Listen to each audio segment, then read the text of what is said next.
Hi all, ஒரு ஹெல்த்தியான கருப்புளுந்து உருண்டைகள் எப்படி செய்யலான்னு பார்க்கலாமா? இதுக்கு ஒரு கடாய் வச்சுட்டு 1 கப் கருப்புளுந்தை நல்லா வறுத்து எடுத்துக்கோங்க. 1/2 கப் வெள்ளை எள்ளையும் நல்லா வறுத்து எடுத்துக்கோங்க. 1/4 கப் பாசிப்பருப்பு, 1/4 கப் பச்சரிசி இதையும் நல்லா வறுத்து எடுத்துக்கோங்க.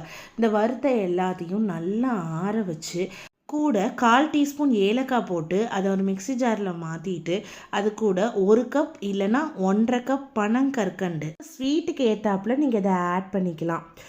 உங்களுக்கு தேவைன்னா நீங்கள் வெல்லம் இல்லை சர்க்கரை கூட இது போட்டுக்கலாம். நல்லா ஃபைனாக அரைச்சிட்டு ஒரு 1/4 கப் நெய்யை சூடு பண்ணி இதில் ஊற்றி அதை நல்லா மிக்ஸ் பண்ணி விட்டுட்டு அந்த ரொம்ப சூடாக இருக்கும் போதே அதை உருண்டைகளாக பிடிச்சிங்கன்னா அந்த உருண்டைகள் நல்லா கெட்டியாக நிற்கும். அவ்வளோதாங்க, ஒரு சூப்பரான ஹெல்த்தியான கால்சியம் ரிச்சான கருப்புளுந்து லட்டூஸ் உங்களுக்கு ரெடி ஆகிடுச்சு. இதை சின்ன பசங்கள்லேருந்து பெரியவங்க வரைக்கும் எல்லாருமே சாப்பிட்லாம். இது உங்கள் கிட்ஸோட ஸ்நாக்ஸ் பாக்ஸில் கண்டிப்பாக கொடுத்து விடுங்க, டெஃபினட்டாக சாப்பிடுவாங்க.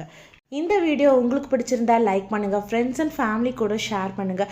இது மாதிரி மோர் இன்ட்ரெஸ்டிங் வீடியோஸ்க்கு சாரா பைட்ஸ் சேனலை சப்ஸ்கிரைப் பண்ணிக்கோங்க. தேங்க்ஸ் ஃபார் வாட்சிங். Have a nice day. இந்த நாள் இனிய நாளாக அமையட்டும்.